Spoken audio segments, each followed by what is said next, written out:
ஒரு கதை சொல்லட்டுமா?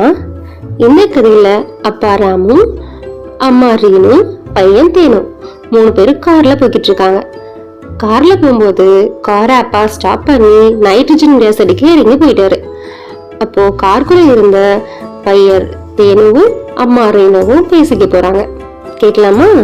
மம்மி மம்மி, அப்பா ஏன் சாதா காற்று அடிக்காம நைட்ரஜன் ஏர் அடிக்கிறாரு?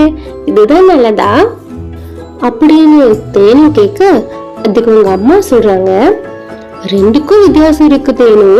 முழுமையா நைட்ரஜன் காற்று அடிக்கப்பட்ட டயர்கள் நீண்ட காலத்திற்கு இருக்கும்.